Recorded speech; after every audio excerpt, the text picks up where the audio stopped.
Greetings world, we are anonymous. A fearful Ministry of Defense, MOD, emergency action bulletin circulating in the Kremlin today says that President Putin has ordered the Northern Fleet to its highest wartime footing after confirmation was received that a North Korean submarine, believed to be nuclear-armed, is currently being chased in the Pacific Ocean waters off the western coast on the United States, and whose orders to unleash an attack upon America were broadcast in coded messages by Pyongyang radio less than 24 hours ago. According to this bulletin, at 0 o'clock, midnight, GMT plus 8:30, local time, Pyongyang radio began broadcasting to its members of the remote education university a massive series of mysterious random numbers, with MOD intelligence experts noting that this broadcast coincided with all known North Korean submarines currently active in the Pacific Ocean region suddenly undertaking combat evasive actions. Within 6 hours of this North Korean broadcast occurring, this bulletin continues, the MOD reported that U.S. and Canadian anti-submarine warplanes were rapidly converging off the coasts of California, with the Pentagon refusing to inform their Federation counterparts as to what was exactly occurring.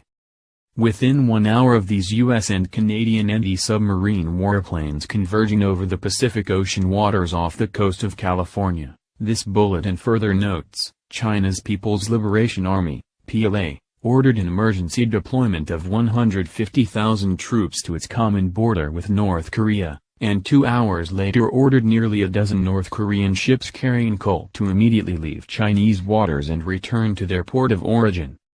Critical to note about China's ordering these North Korean coal ships to leave their waters and return home, this bulletin says, is that China was fulfilling its 24th of February threat to cut off all coal purchases from North Korea, that totaled $1.2 billion last year and represents about 1/3 of North Korea's total export income.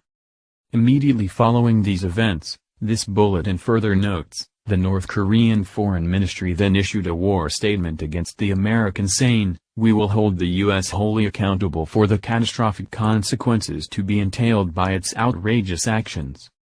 With war now seeming to be unavoidable, this bulletin grimly states, the greatest MOD fears revolve around the new and mysterious believed to be Sinpo-class submarines North Korea has been mass-producing since, at least, 2014, and that are capable of launching nuclear-armed ballistic missiles. North Korean war doctrine, this bulletin explains, involve its inflicting massive casualties upon its American, South Korean and Japanese enemies while at the same time it protects its regime's political and military leaders in what has become one of the largest underground tunnel systems in the world numbering between 6,000 to 8,000, and that can flood South Korea with over 30,000 North Korean troops within hours of an outbreak in hostilities. With U.S. Defense Secretary General James Mad Dog Mattis having stated just weeks ago that North Korea would face an effective and overwhelming military response from America and its allies should it use its nuclear weapons, this bulletin warns, not being fully understood by the West is that North Korea is not only prepared for such an attack, it believes that the millions of civilian casualties it can inflict will force these Western powers into defeat as China will never allow these forces to go north of the 38th parallel. This bulletin concludes by noting the MOD's grave concern of the 2 Russian servicemen killed just hours ago in Syria by what is believed to be Islamic State terrorist artillery fire, but that if the investigation implicates the U.S. in any way, the Americans will have more to worry about than North Korea alone. We are anonymous. We are legion. We do not forgive. We do not forget. Expect us.